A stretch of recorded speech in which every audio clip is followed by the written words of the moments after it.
welcome to my class. If you have any questions for me, you can write to me at this address. And I now have a website out there with some help documents in it. And you can go and look at it at heyman.us/pascalclass/helpfiles.html. Notice the case that I have used here. The upper and lower case must be exact in order for you to see this website. If you can't reach it, write to me and I will send you a link.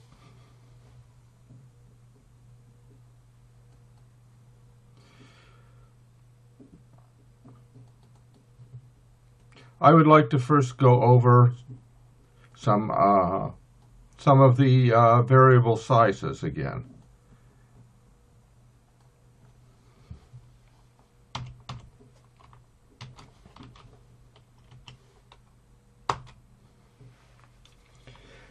As you can see here, there are three different types of basic variables in Pascal. You have cardinals, integers, and floats.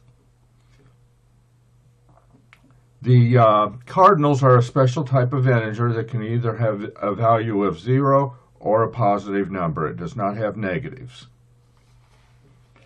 And there are basically four different types. The byte, which is only 1 byte in length, and it can only have a max of 255. A word, which can have a max of 65,535. That type of variable is used in Pascal date routines, and you will use it. There is a long word, which has about 4.3 billion is the max value, and a Q word, which can have a max of up to 1.8 times 10 to the 19th. The corresponding integers can have negative values. 1 bit of each of those is used for the sign. So the 1 byte field only has 7 bits to work with, and therefore its range is -128 to 127. The integer, as we've discussed before, is about 32.7 to -32.7. And the long int is about 2.1 billion plus or minus. And there is a int 64, which is about 9 times 10 to the 18th plus or minus. So minus 9.2 times 10 to the 18th to 9.2 times 10 to the 18th. These numbers that are being displayed, they may look weird, but there is a formula to calculate them. It is 2 raised to the number of bits. So if you look at the regular integer, which is 2 bytes, and that's 16 bits, but 1 bit is used for integer for a sign, and therefore it's 2 to the 15th. And if you start and calculate that out,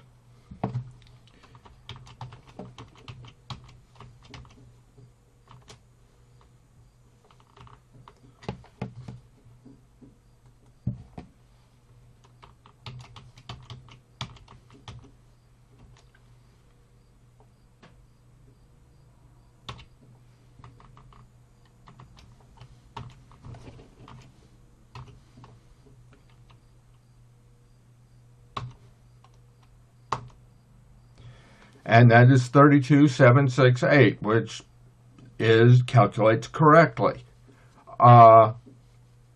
If you raise that to 31 bits for the long int, it will work out.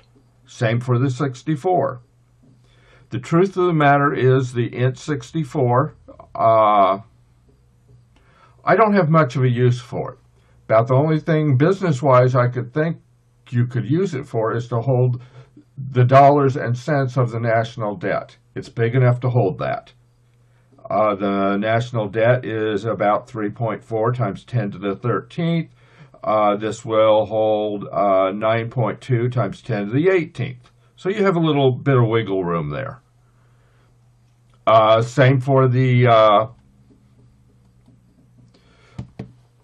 Q word would also hold it.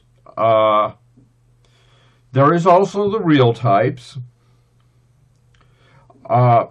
If you try to compile something and declare a real, it will default to a single.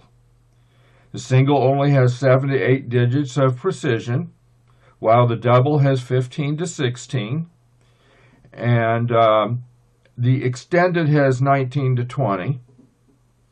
You can use the extended. It uses a little more CPU cycles. The double is a nice medium point, and the 15 to 16 digits should be adequate for business.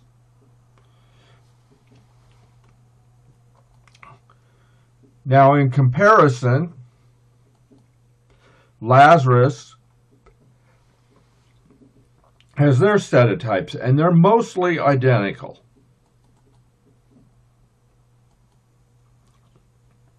The cardinals are identical, but the integer here is 4 bytes versus on the command line version it's only 2 bytes.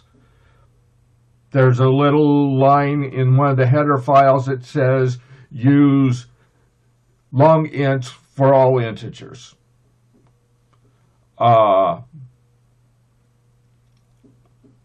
Other than that, everything else should be identical.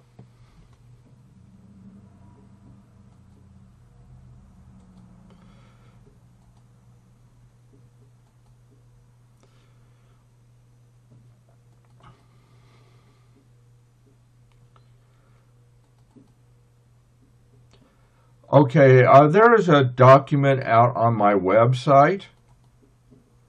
It is this document, and it talks about how to naming strategies for Pascal. You should be trying to make your names of your variables meaningful as to what they are used for. And usually that ends up being more than one word. It can be several words, and there is a Pascal case, which is very similar to camel case. They take and they push the words all together so to remove the spaces, and with Pascal, the first letter of each word is capitalized, making it fairly easy to read. Camel case does something similar, except the first letter of the first word is not capitalized, but the first letter of all the other words are. You can read this at your leisure. There is a snake case, and that uses the underscore to separate the words instead of spaces. I think it's kind of ugly, but it's used in Pascal. Your choice.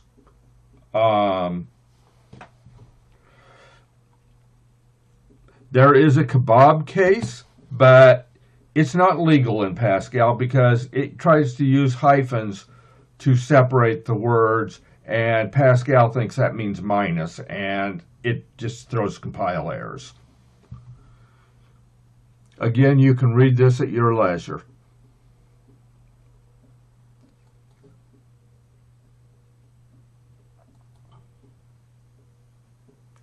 All right, I want to cover some basic I/O.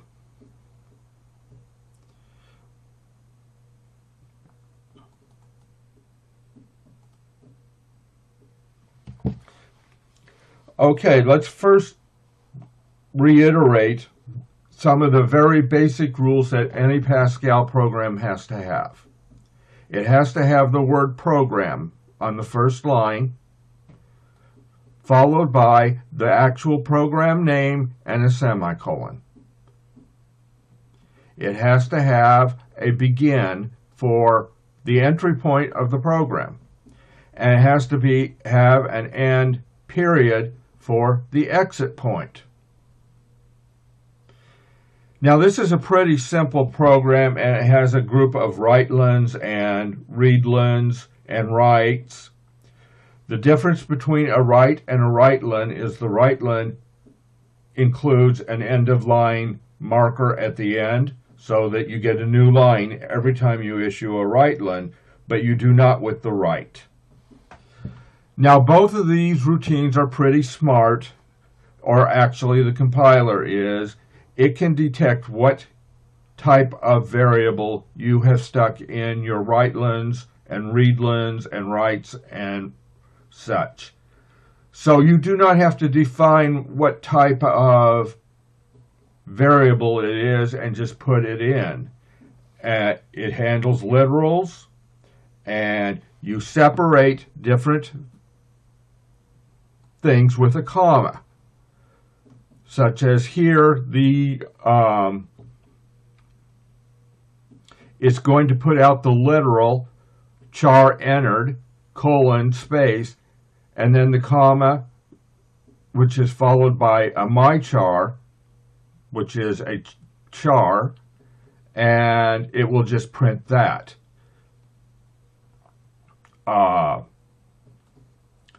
So a comma separates the variables that are printed, and the variables can be literals.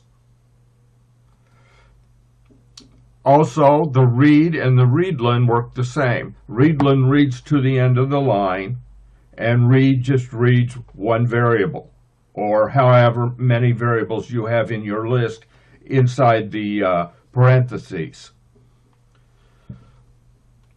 So this will read to the end of the line, but it's only expecting a single character.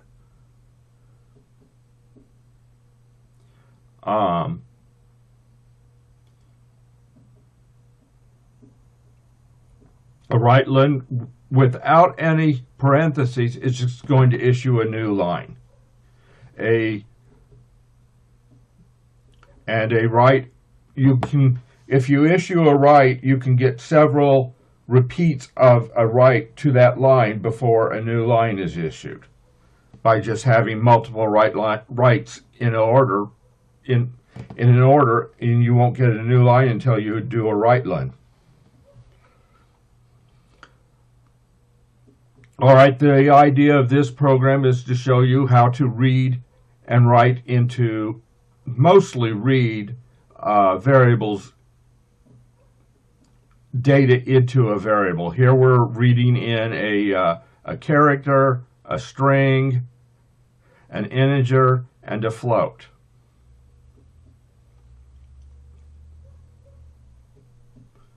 And we can go ahead and run this.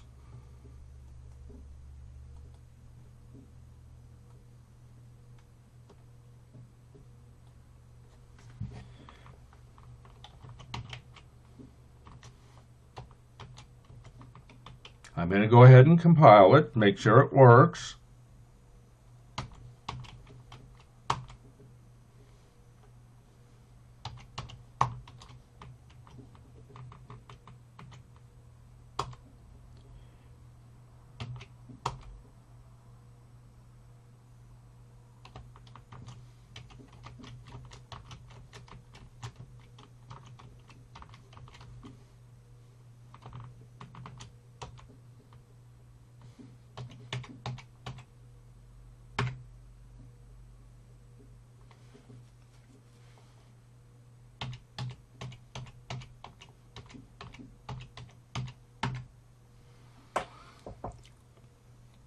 Okay, it did work, and mostly it did what we wanted it to.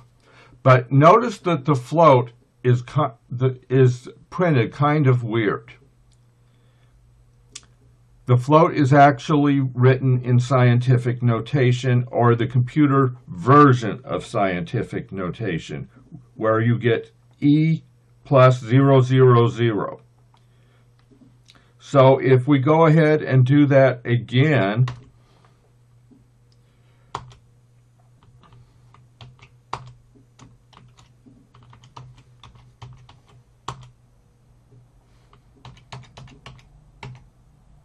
but this time we'll enter a float which is quite big.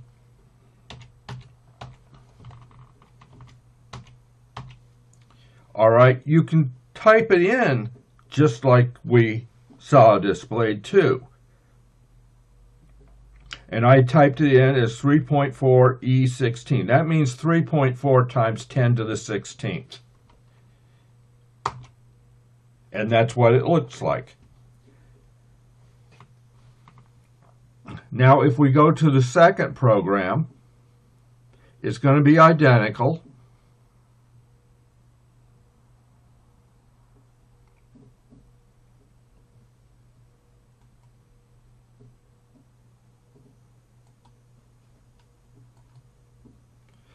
Except when we print the float, we put this behind it. And that means to tell the compiler to go ahead and format that with 2 digits to the right of the decimal point and 6 digits to the left of the decimal point. Now, if it's like only 1.34, you'll only see the 1 digit. And actually, if you print more, if it's huge, you'll get a much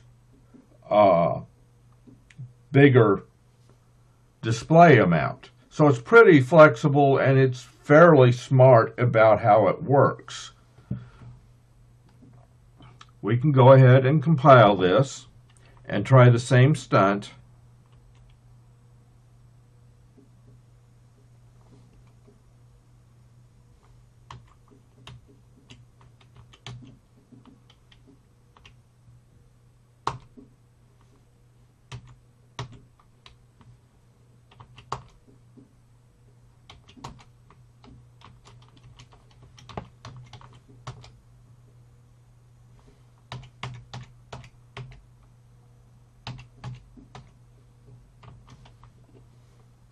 Let's just make it 8 this time.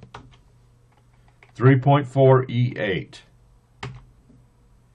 As you see, it is what we requested.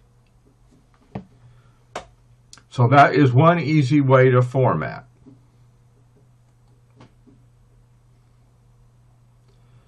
Of course, there are more formatting tricks available. Here, this is in the sysutils library. I included a uses sysutils, and this format is a function that is defined within sysutils. And the first part, you include a literal string, which has some special characters that are meaningful to the compiler. Now the $%E is going to put a $sign, but then it's going to print it in scientific notation. Only mathematicians and scientists really like scientific notation. Most normal people want to see numbers written out. Scientific notation becomes useful, though, as numbers get very large or very small. Now, this $%02F is still going to print a $sign, but now it's going to put a period there, and it's going to be a number more like what you're used to seeing. Now, the N is going to put comma separators in there. So will the M. The $, of course, will print. And here I am just showing the capability of the format, because you can embed multiple places to put numbers.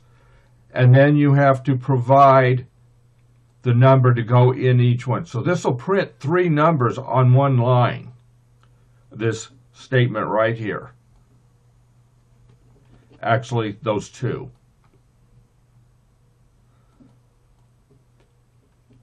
Because the first number goes into the first %m, the second number goes into the second %m, and the third number goes in the third %m. Technically, this is an array, and we will talk more about arrays in a later session.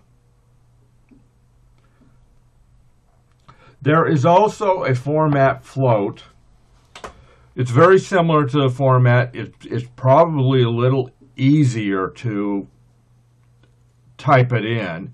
You don't have to use those little square parentheses like we did up here. But in single quotes, you just have, you can use pounds as if there's a pound there, if there's a number, it will print. If there's not a number in that placeholder, it will not. And it will just shift the dollar over one to the right, assuming that there isn't, let's say, $10,000. If it was 10,000, that 0 would print, the second character. But if it was $256, you would just get 256.000. We can go ahead and run this, and I can show you the end result.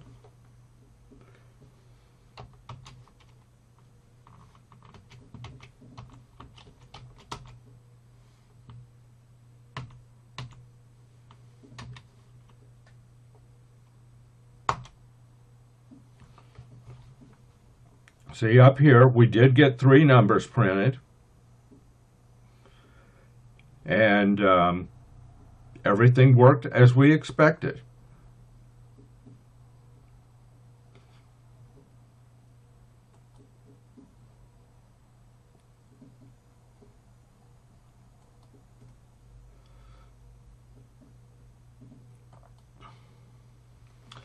This last source code in this directory,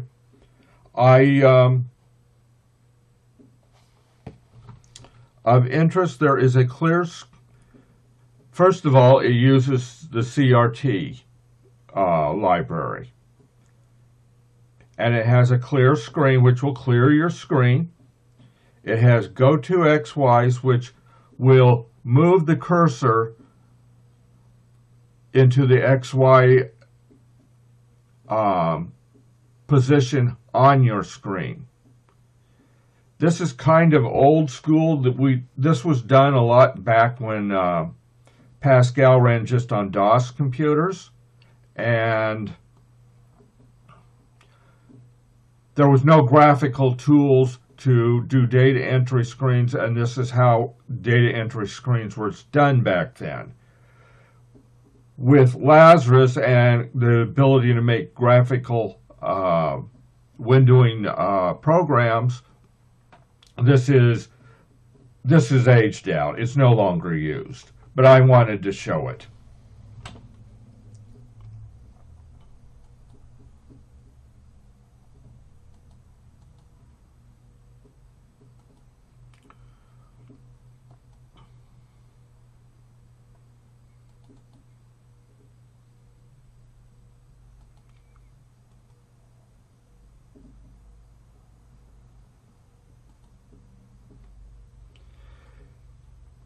Now we can define variables with just the variable name, colon, and its type.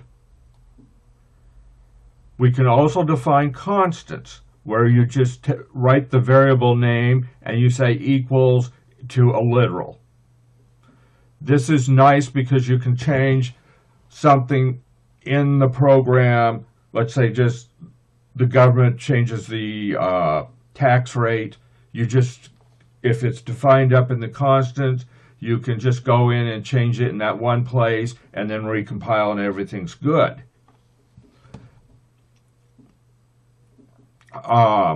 Other thing of interest up here is when I defined KK string, you start the string with a single quote and you end it with a single quote. But right here, I have two single quotes right beside each other. The Pascal compiler will see that and change it into a single quote that exists within the string. It's something that you would print out. A number of languages do it this way. I've seen it in COBOL. I've seen it in C. It's just the way things are done. And this shows how to assign a value to a variable. The value sits on the right. You use a colon equal to say move it from the right to the left.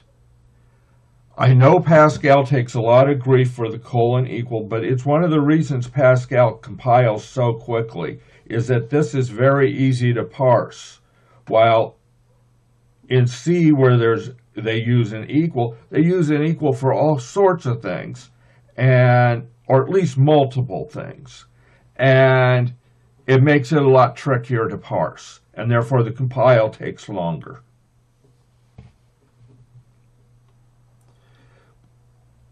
Down here with the right lens, there's nothing unusual. We use the colon, double colons to define how we wanted it to print. And to show that this works, I can go ahead and compile and run it.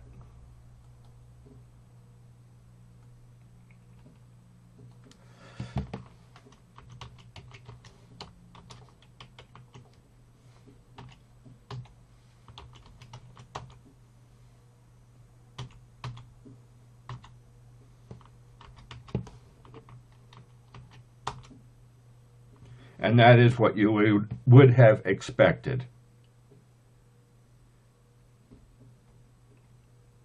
And right here is where we had that double quote, and it did drop down to being a single quote in the text display.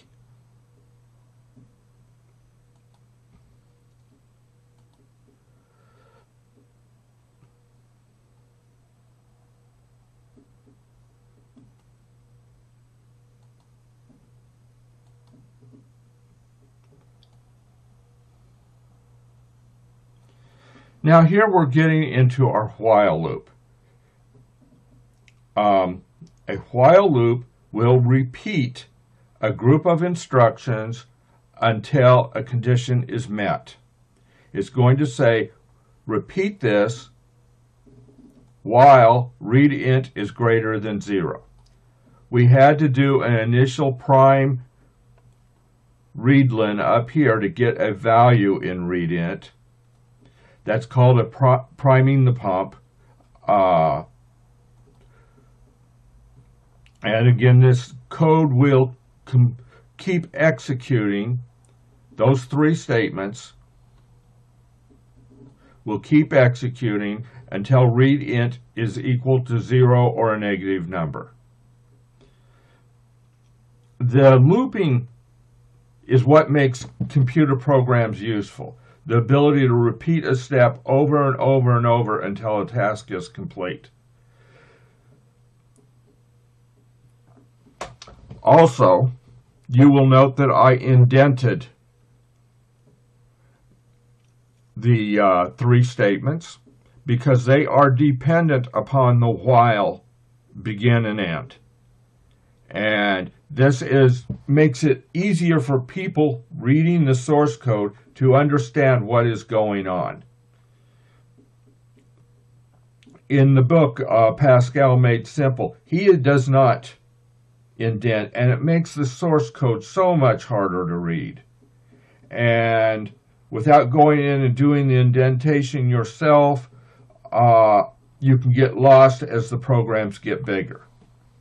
In fact, out on the web page, you will find a file where I have gone in and edited his source code so it's indented so it is readable.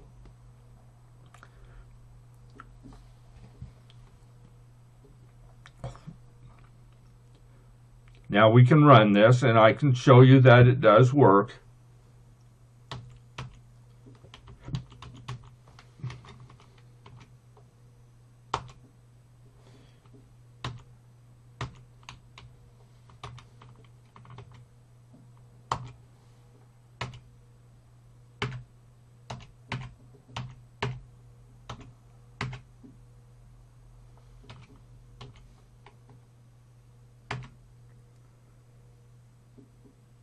And 10 is correct.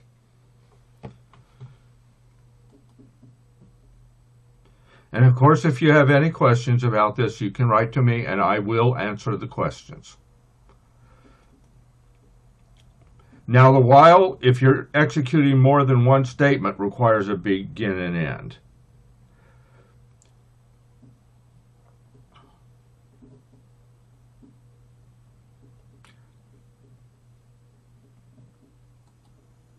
But there is a variant called the repeat, which says repeat until a condition is met.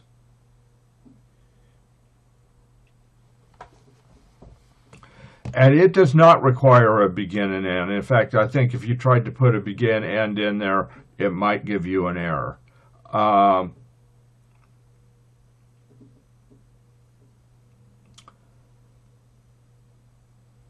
The while checks at the beginning of the loop to see if the condition is met, and then you have to give it a prime. You have to prime the pump. While the repeat checks at the end, so you do not have to prime the pump. So in this case, you would have a readline in here.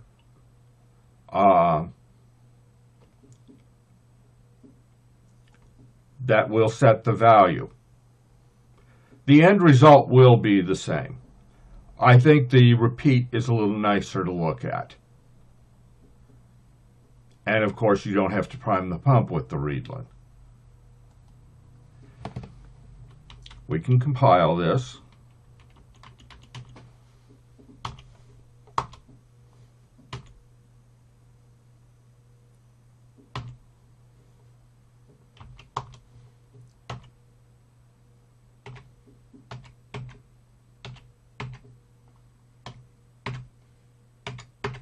Same result.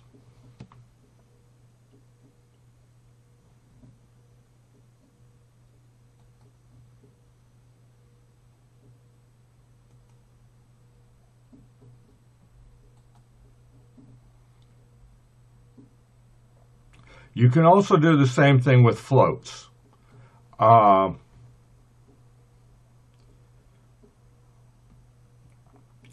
it's going to work almost the same, with the exception that now you can put in fractional values.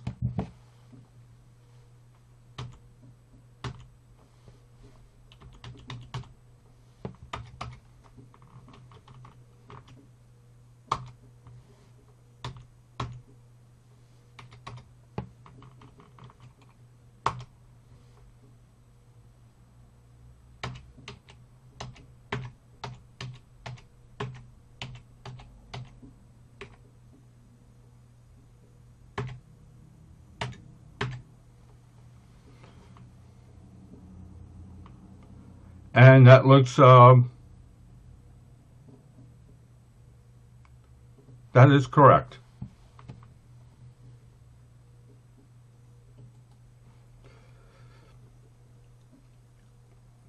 And there is one more program I want to look at.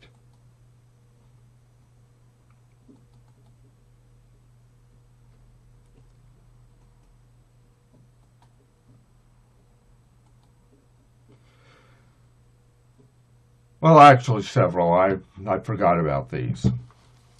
There is some standard variables that are included in every Pascal program. And it is the parameters on the command line from when the program executes. You refer to them by the variable name is param string, and then you have to give a number in parentheses indicating what parameter on the string you are interested in. And you can have multiple parameters on that command line string. This program just reads the values from the parameter, from the command line string, and converts them to a float and adds them together. And it does three command line variables.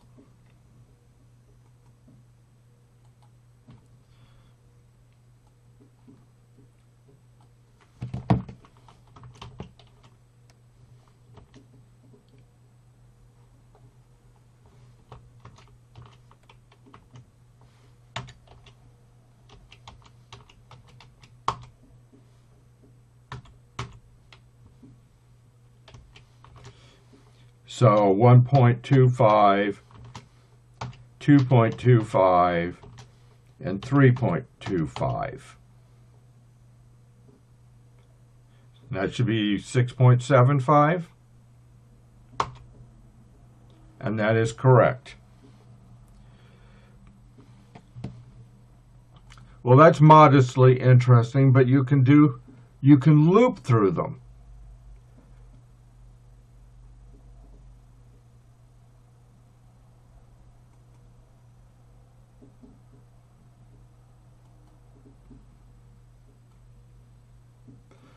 Because there are two variables on the that come with the program. One is param count, which is the count of parameters on the command line. And there is a different looping structure called the for loop. And it says for I, which is a variable up here of type integer. It shouldn't be integer, it should be long int, but it will work for this case. We set it to 1 all the way through param count. And then it's going to convert each param string, and we can use that I variable to indicate the number in the param string. And then we can convert it to a float and add it.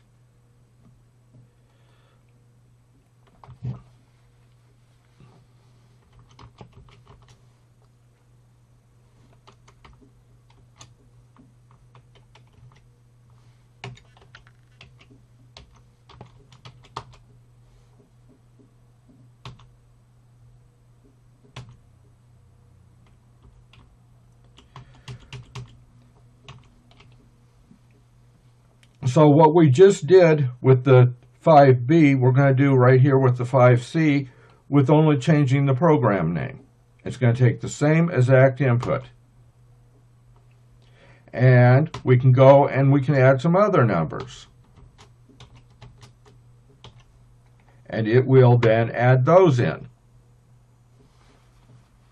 It's a somewhat useful tool. It could come in useful doing batch processing of different sorts.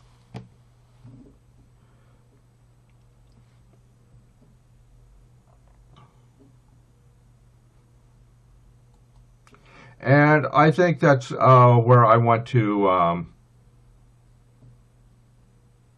end this. I've shown you the 3 looping mechanisms within Pascal. I've shown you the while loop, the repeat loop, and the for loop. And I've shown you how to assign variables. And I've shown you the different sizes of variables available to you.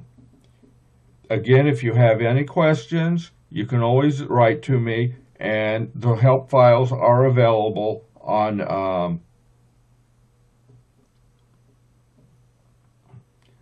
the web page.